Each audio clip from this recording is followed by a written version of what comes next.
हमारे बच्चे याद करते हैं, पर या जब तक पढ़ते याद रहता है, फिर बाद में भूल जाते हैं।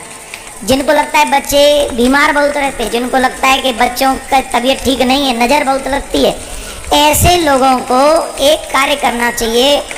जो होलिका की भस्म है, उस भस्म को लाकर एक ताबीज में रख लें। चांदी का कोई ताबीज इजीली मिल जाएगा।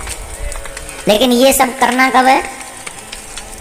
देखिए आज होलिका दहन हो रहा है, होलिका दहन हो रहा है। देखिए होलिका जलने के दूसरे ही दिन, कहीं ऐसा ना हो तुम से पहले कोई और ही ले जाए, भस्म तुम ठाड़े रह जाओ, तुम्हें पता चले मैं भस्म कचू मिलाई ना, और तुम के गंडा कौन के बांधू, गंडा के लोग काम ना आवेगा, वहां में भस्म चाहिए।